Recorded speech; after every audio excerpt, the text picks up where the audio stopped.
এই যেখানে মাঝখানে ফা শব্দটা আছে, আগের বর্ণিত কথা যদি কেউ মেনে নিতে না পারে পরেরটা তার উপরে 100 ভাগ কার্যকর হবে।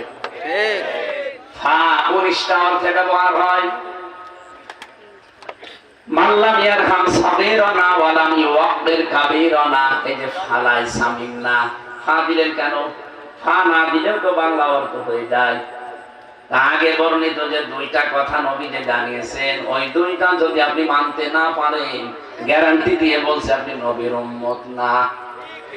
যে 2 হাদিসের মাঝখানে আল্লাহর নবী ফা দিয়েছেন, যে জিনিস আপনার না ওইটা যদি আপনি নিজের দাবি করেন, যেভাবে হোক দখল করে রাখেন, ওই দিন থেকে আপনি নবীর উম্মত আর নেই। এবার বাংলাদেশের সাথে হাদিসটা মিলান।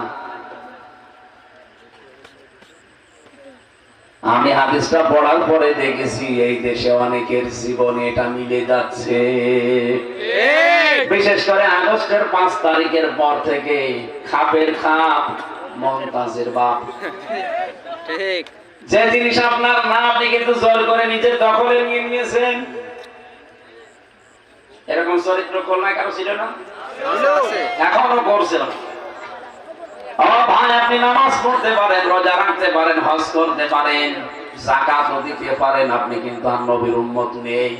সুতরাং এই মুহূর্তে যার কানে আওয়াজ যাচ্ছে, যেখান থেকে যেটা নিয়েছেন ওইটা ফেরত দিয়ে দেন তার কাছে। ঠিক।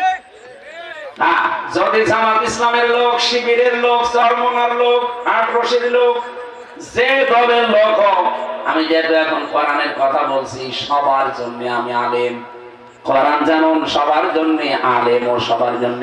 ঠিক, আমি এরকম দরদ নিয়ে বলছি যে এই কাজ করেছেন আপনি, যেহেতু নবীর উম্মত আর নেই, আপনি ফিরে আসতে না পারলে আপনার জন্য জানাজা, কবর কি হবে? আপনি তো নবীর উম্মতই নেই।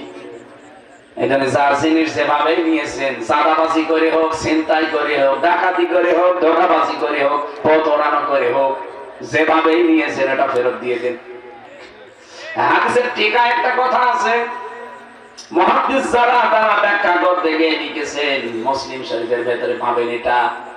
তারা বলেছে যদি কোন জিনিস আপনার ছিল কিন্তু হাত ছাড়া হয়ে গেছে, হারিয়ে গেছে, ওটা যদি আপনি আবার ফেরত পান তাহলে আপনি এই হাদিসের শাস্তির আওতা মুক্ত থাকবেন। শাস্তিকে যে নবীর উম্মত থাকা যায় না অন্যের জিনিস নিজের দখলে রাখলে, কিন্তু কোন জিনিস আমারই ছিল আমি আবার ফেরত পেয়েছি। যেমন ইসলামী ব্যাংক, এটা যাদের ছিল তারা ফেরত পেয়েছে, নাকি চিন্তাই করি